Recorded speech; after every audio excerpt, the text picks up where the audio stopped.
She walked into a luxury car showroom in the heart of Los Angeles. No designer bag, no jewelry, just an old beige coat. No money, no test drive, the salesperson said loudly, drawing every eye in the room. They laughed, they whispered, they sneered. But no one knew.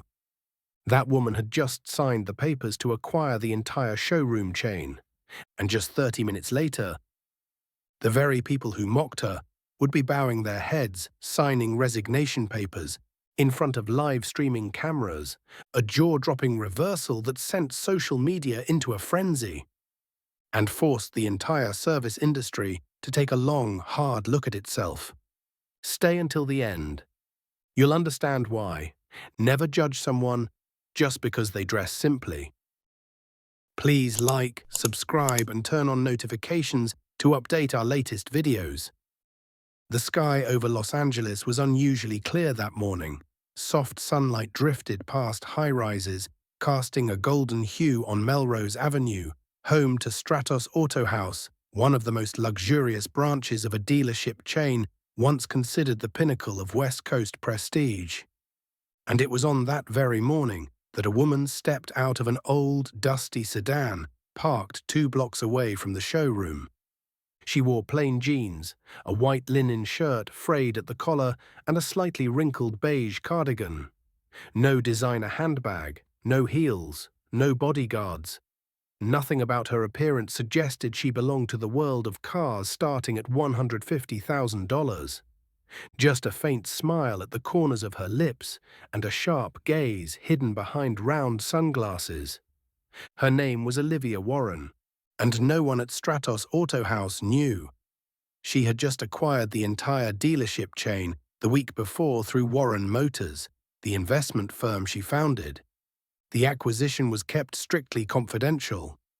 Today, she came as just another customer. No appointment, no heads up, no name drop. Just Olivia, the 38-year-old woman who once started with a tiny used car lot in Santa Monica, who had learned the hard way how this society treated women in cheap shirts. This time, Olivia whispered as she stepped through the glass doors, I'm the one evaluating them. No CEO badge, no press release. All she needed was a look, a tone, a single refusal. That would be enough, and the game would begin. The atmosphere inside the showroom felt like stepping into another world.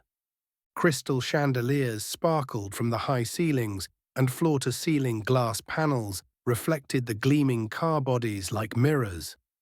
Each Stratos Velora, Vega X, and Aria Coupe stood still like a piece of art. Every car was a declaration of luxury, every employee an actor in a play titled Exclusivity. Olivia walked up to the reception desk. Behind it sat a young woman with meticulously curled blonde hair, wearing a Zara blazer with the demeanor of Chanel. Her name tag read Lauren. Lauren had just finished adjusting her false eyelashes not long ago. As she glanced up at Olivia, she blinked twice, then instantly lowered her voice to that hollow, polite tone so common in upscale boutiques. Good morning. How can I help you? I'd like to see the black Velora GT. I saw on your website that this location has it in stock. Lauren gave her a quick once-over. There was no attempt to hide it. Old jeans, a plain white linen shirt, no Cartier bracelets, no Hermès handbag. Probably just wandered in here by mistake. Ah, yes, Lauren offered a thin smile but didn't move. The display vehicle is currently locked. Guests are only allowed to view it from a distance to avoid any unnecessary scratches. Olivia narrowed her eyes. I'll be very careful, don't worry. Lauren still didn't budge. Ma'am, we have a protection policy for flagship vehicles. If you'd like a consultation, I'll call someone who specializes in models better suited to your needs.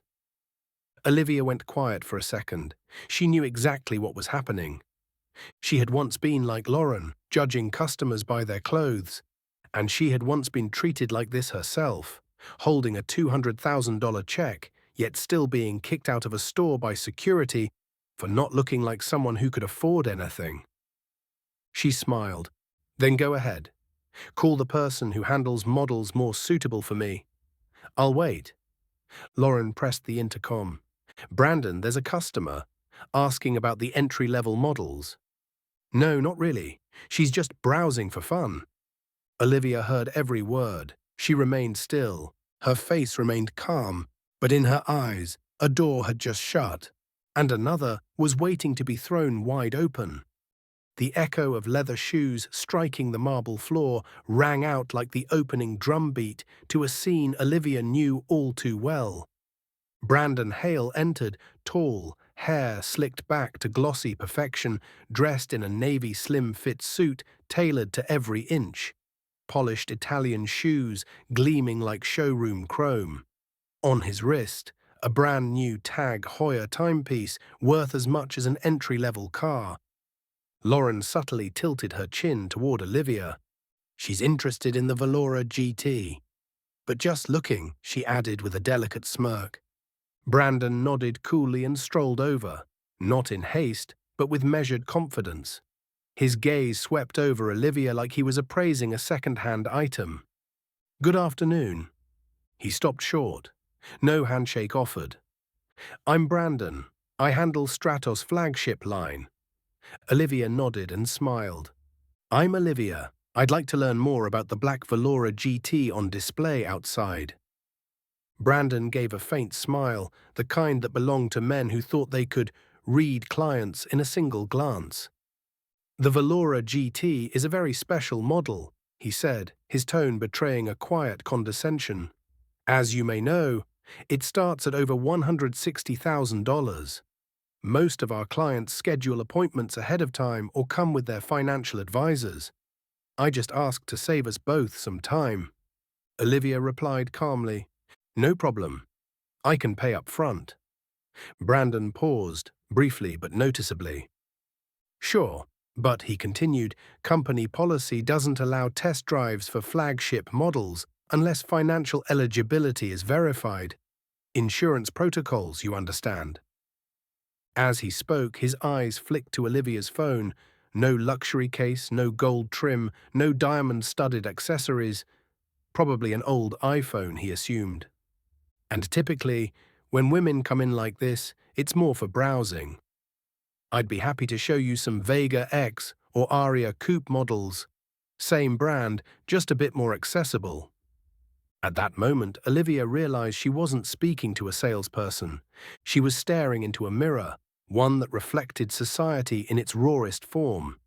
A man who believed he could tell who was rich or poor just by how they entered the room.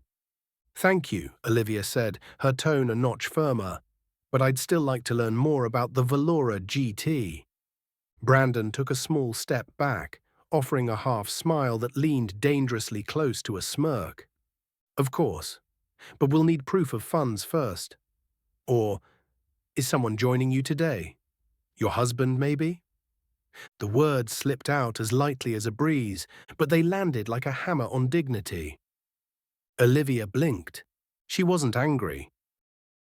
The Stratos Valora GT, smoky black, sculpted like wind frozen into metal, stood in the center of the showroom like a silent deity. Its LED lights curved like a gaze that needed no validation. Every line whispered, "Elegance doesn't speak, it commands." Olivia approached quietly, reaching out to touch the matte carbon fiber door handle. Immediately, "Oh, I'm sorry." Brandon darted in, his voice still laced with showroom politeness, but his hand cut her off just inches before she could touch the door. This display model can't be opened, I'm afraid.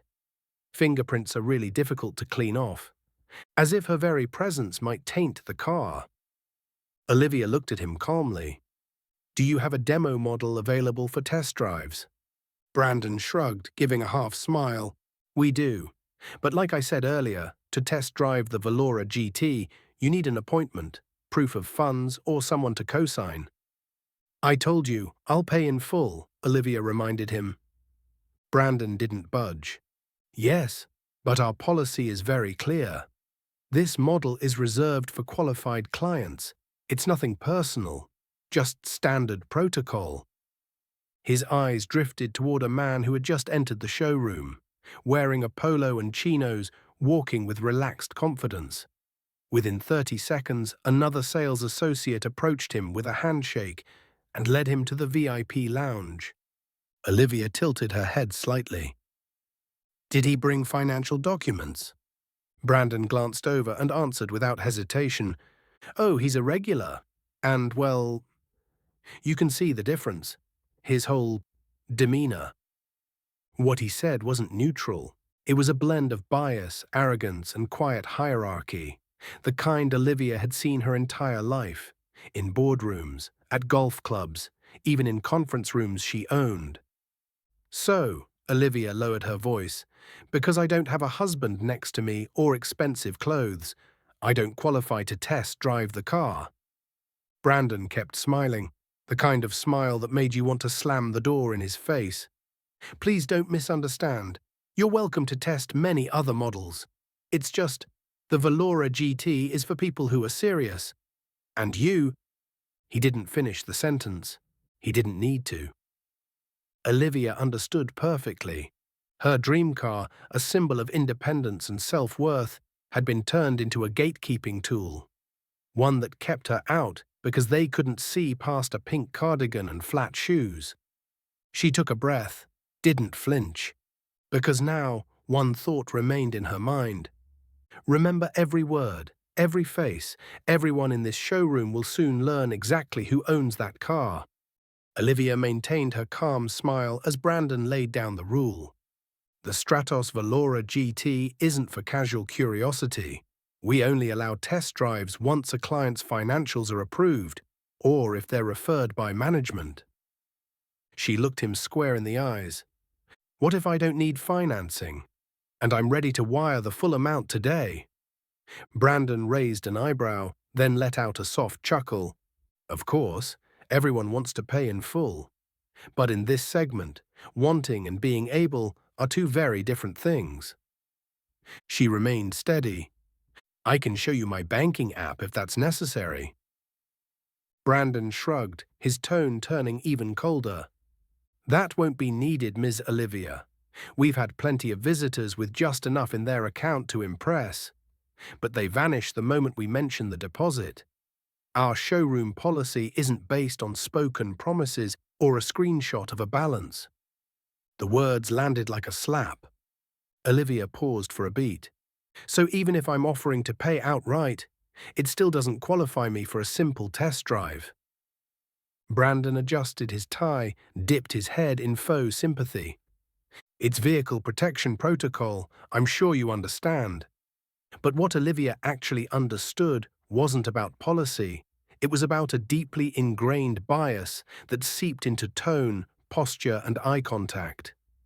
And now, their performance was only reaching its peak. Noticing the conversation dragging on, a sharply dressed man emerged from behind a glass office. Navy suit, silk tie, a face set in a permanent scowl, the kind of expression that claimed to know, at a glance, exactly who was a qualified buyer and who wasn't. "Brandon," he called, voice clipped. "Is there an issue?" "Hello, sir," Brandon nodded. "Ms. Olivia here would like to test drive the Valora GT. But no appointment, no financial file, and she came alone." Olivia extended her hand politely. "Good afternoon. I was simply hoping to learn more and experience the car before making a decision." The man didn't take her hand. This was Ethan Ross, sales director of the Los Angeles branch, and a man who believed his gut was more accurate than any CRM system. He gave Olivia a sweeping glance, the pale pink cardigan, grey jeans, worn flats. Then turned back to Brandon. "Brandon, she's not the target customer for the Valora GT." Then to Olivia, he added in a tone more pitying than professional, "We often see misunderstandings when women come alone. This kind of vehicle is usually a joint decision, with family or a husband." The showroom fell silent for a moment. Olivia lifted her chin, her voice still calm, but each word like a blade. "And what if I'm financially independent, fully capable, and don't need anyone to accompany me? Ethan shrugged, answering coldly, "We have a responsibility to uphold the brand's value. A model like the Valora GT isn't for anyone, just because they feel like trying it." This wasn't about policy anymore, it was prejudice, spoken bluntly, unapologetically. Fury surged in Olivia's chest, but she didn't let it show, not through her words. She would let her next actions speak. And in just a few minutes, Ethan would learn that sometimes the woman who walks in alone is the one holding the fate of the entire company in her hands. The atmosphere inside the showroom suddenly thickened. Other customers began glancing toward the center of the space, where Olivia now stood, facing Brandon and Ethan as if they were watching some kind of Monday morning entertainment. Ethan Ross crossed his arms, his expression a clumsy mix of arrogance and irritation, poorly concealed. Brandon stood beside him, lips curled in smug satisfaction. "You're free to walk around and admire the cars," Ethan said. "But if you can't prove financial capacity, or don't have someone here to verify your information, then I'm sorry. No money, no dream of a test drive." The statement wasn't just aimed at Olivia, it was deliberately loud, enough to ripple through the showroom like a warning shot. A few customers paused. A middle-aged man in a suit glanced at his wife and shook his head. A young couple giggled. Olivia remained still. Her hand gently gripped the strap of her bag. Her cheeks flushed, not with embarrassment, but with a deep, steady anger held back by sheer will. Brandon stepped aside slightly, as if making way toward the exit, speaking just loud enough for others to hear. "We're sorry if there was a misunderstanding, but this isn't the place for sampling what it feels like to be a society lady." That was the final straw. Olivia inhaled deeply and closed her eyes for exactly 1 second. When she opened them again, something in her gaze had changed completely. "Thank you for the clarity," she said softly, pulling a phone from her coat pocket. "Then allow me to call the one person who actually decides who deserves to sit behind the wheel of a Valora GT." Ethan let out a scoffing laugh. "Oh, calling your rich husband." Olivia didn't respond. She tapped one number. No speakerphone, no explanation. Just 3 short sentences, as sharp and final as a checkmate. "Are you here yet? They've shown enough. Begin the transfer." She ended the call and looked Ethan dead in the eye. "You have 10 minutes to brace yourselves, because the person walking through that door won't be like any customer you've ever met." No one inside the showroom truly grasped what they had just witnessed. To them, Olivia was simply a woman being politely rejected, who was now trying to look important with a phone call. Brandon and Ethan still wore their smirks, the kind of confidence that comes from believing their positions inside the showroom were untouchable. But exactly 3 minutes later, the atmosphere began to shift. The front glass revolving door spun with an assertive twist. A tall man in a navy blue suit entered first, his eyes sweeping across the showroom like a laser. Behind him followed a sharply dressed woman carrying a black briefcase embossed with the Warren Motors logo, and 3 others, each exuding the presence of elite corporate legal counsel. "Who is Ethan Ross?" the leading man asked, his voice deep and devoid of a single wasted syllable. Brandon turned, stunned. Ethan frowned and stepped forward. "I'm Ethan. What's going on here?" The woman stepped ahead, pulling out a set of documents from her briefcase, her tone calm but unmistakably firm. "We're the legal representatives of Warren Motors. We're here to finalize the transfer of ownership for the Stratos Auto House Los Angeles branch, as scheduled and confirmed earlier this morning." Ethan paled. Transfer? What do you mean?" She smiled, not a warm smile, but the kind worn by someone holding every card on the table.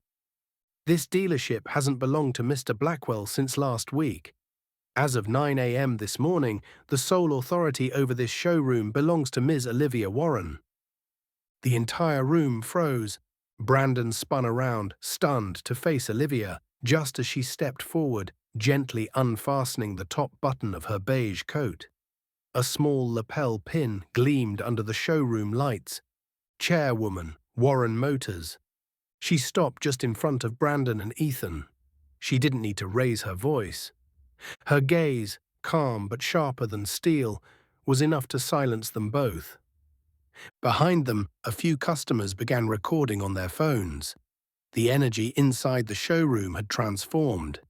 It now felt like a breaking news press conference. Then Olivia spoke, slowly, clearly. "Thank you, gentlemen, for so perfectly demonstrating the exact culture I've come to reform." Ethan Ross stood frozen. Brandon's mouth hung open, incapable of forming words. The woman before them was no longer the cardigan-wearing customer denied a test drive. She was now the owner of the very company they worked for. Olivia Warren. The revolving glass door spun again with force. This time, it was the regional executive director of Warren Motors, accompanied by the head of human resources and the director of communications. They carried a thick folder, the title printed boldly across the top. Operational Transfer, Stratos Auto House, California Region. Olivia turned her head calmly, her voice still poised. "Do we have everyone we need?" The executive director gave a nod. "We're ready." She looked around the showroom, where a handful of employees were awkwardly pretending to stay busy, while customers watched in complete silence, as if witnessing a live courtroom verdict. She stepped up to the reception desk. Gently, she picked up the internal microphone, usually reserved for announcing weekend promotions. A soft beep echoed through the speaker system. Her voice rang out over the showroom, crisp and commanding. "Good morning, Stratos Auto House team. This is Olivia Warren, founder and chairwoman of Warren Motors. As of this moment, this showroom is officially under my leadership." No one moved. A few junior employees exchanged nervous glances, faces pale. She paused, just long enough for the message to land. "I came here this morning to observe how you treat a customer when you don't know who they are. And you've made it perfectly clear exactly why this place is in need of a complete transformation." Ethan cleared his throat, scrambling to recover. "Ms. Warren, if I had known—" Olivia raised a hand, silencing him with one controlled gesture. "The fact that you didn't know is exactly the problem." From behind Olivia, a man in a sharp navy suit stepped forward, his expression cold, precise, unmistakably legal. In his hand was a sealed folder bearing the insignia of the Warren Motors legal division. "If I may speak," he said, locking eyes with Ethan Ross and Brandon Hale. Ethan gave a stiff nod, jaw twitching. "My name is Jonathan Pierce. I'm the legal representative of Mrs. Olivia Warren, chairwoman of Warren Motors." He opened the folder and drew out a stack of ivory-colored documents, placing them firmly on the glass-top guest table. "This is the formal ownership confirmation, notarized and filed at 6 a.m. today. Effective immediately, Mrs. Warren is the sole legal owner of all Stratos Auto House dealerships on the West Coast." Silence. Then his voice returned, calm and surgical. "Per Clause 3.2 of the Corporate Acquisition Agreement, all senior management personnel at this location are subject to review, based on customer interaction records, internal conduct reports, and alignment with the core values of Warren Motors." Brandon instinctively took a half-step back. Ethan paled. One of the junior staff members dropped their tablet onto the floor with a clatter. "And under Clause 3.6, any evidence of discrimination, customer mistreatment, or misuse of managerial authority to unjustly exclude others will result in immediate removal, without notice." Jonathan turned his gaze directly at Brandon, then slowly to Ethan. "Both of you violated all of the above this morning, in front of staff, in front of multiple customers. And unfortunately for you, the entire incident was recorded, audio and video, and is now securely stored on the Warren Motors internal cloud." The air in the showroom froze solid. A heavy breath was heard. A glass clinked against a table, then shattered. Jonathan gave a slight bow. You may leave with your dignity, or wait until the storm of public outrage forces you out. The choice is yours. Stratos Auto House, central showroom lobby. No further explanation, no drawn-out speech. Olivia simply turned, locking eyes with Ethan Ross and Brandon Hale. Brandon, Ethan, you're both terminated, effective immediately. The words rang out like a judge's gavel in a courtroom. The entire showroom froze. Brandon stammered, What? You can't just— I can, and I just did, Olivia replied calmly. Please report to legal for exit processing before leaving the premises. Ethan's face flushed red, but he knew there was no turning this around. Olivia turned to Jonathan, the attorney. Begin the formal announcement across the network.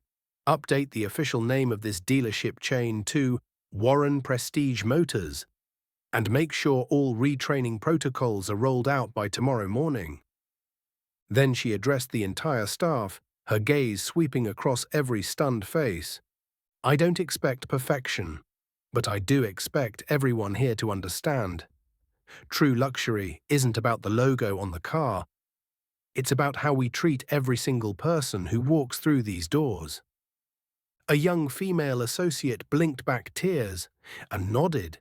A male customer nearby began to clap, quietly but deliberately, and then, like a wave breaking, the entire showroom erupted in applause. Not for any car, not for any brand, but for a woman who stood her ground and redefined what status truly means.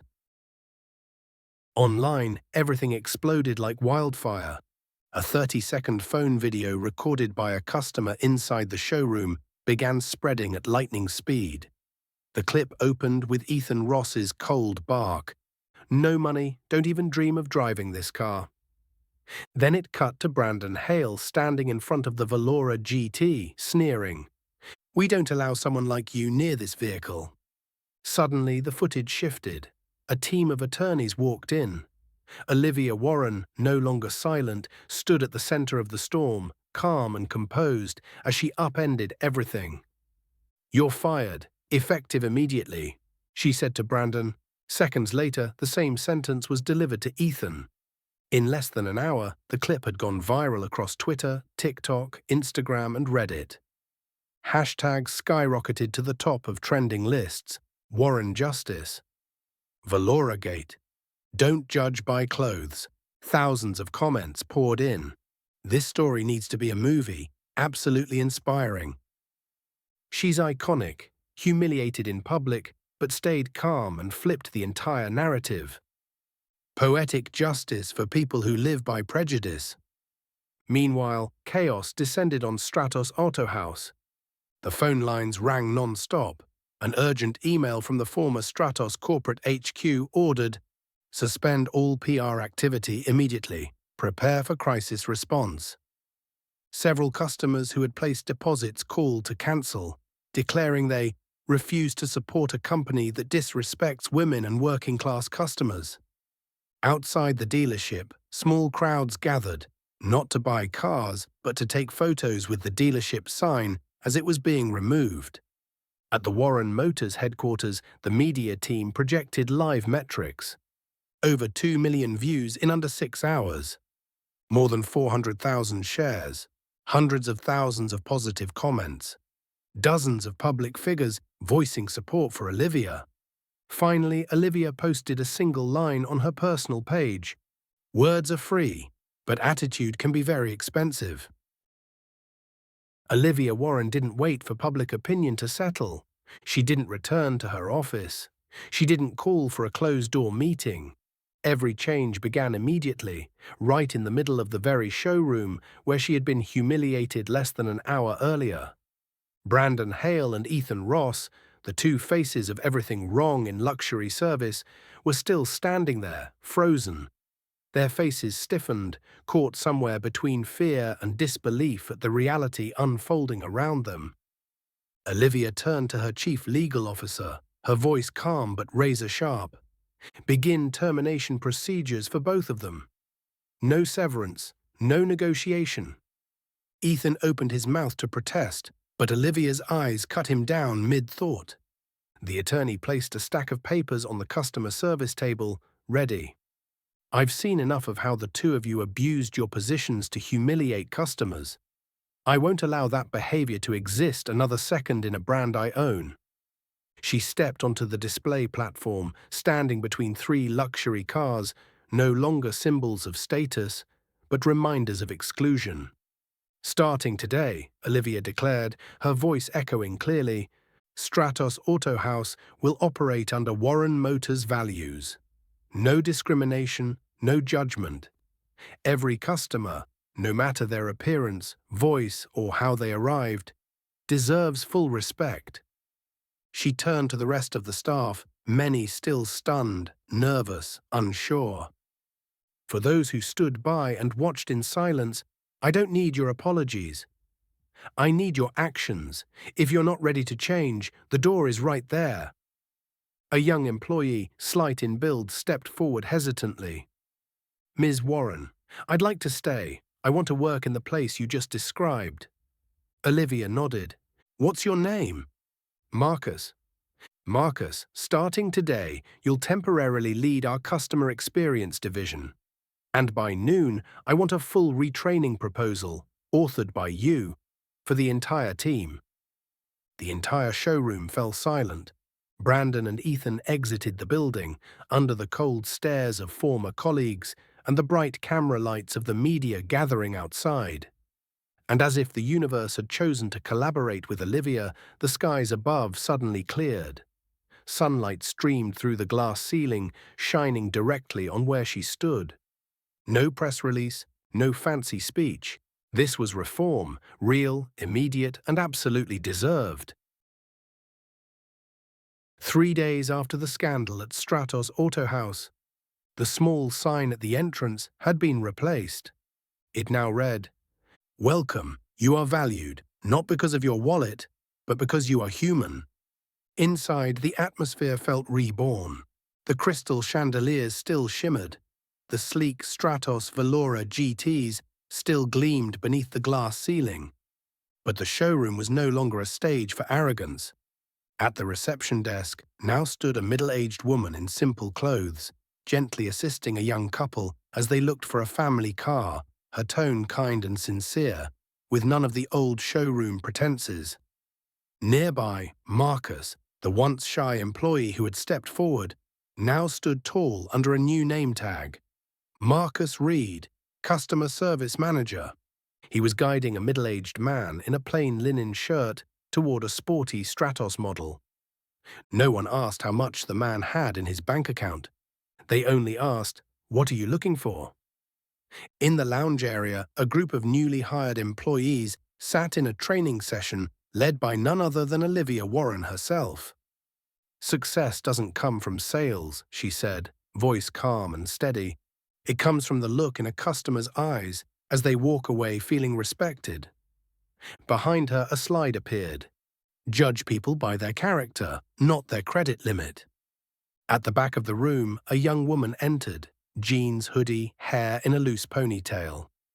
Not long ago, she might have been told to wait over there. But today, Marcus was the first to greet her. Hello, I'm Marcus. Let me know if there's anything I can help with. She smiled, pleasantly surprised.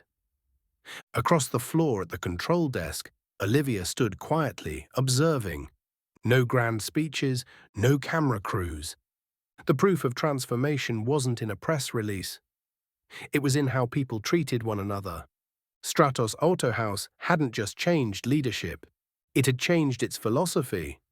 From judgment to fairness, from pride to empathy, from a luxury dealership to a place that simply did the right thing. No one knew that the woman mocked for her worn cardigan was actually the owner of the luxury empire they were bowing to serve. No one expected that the words, "If you have no money, don't even dream of a test drive," would become a viral public indictment of ignorant arrogance. But Olivia Warren's revenge wasn't about firing or humiliation. It was about reform, about teaching an entire industry one powerful truth. Respect isn't a privilege, it's the bare minimum.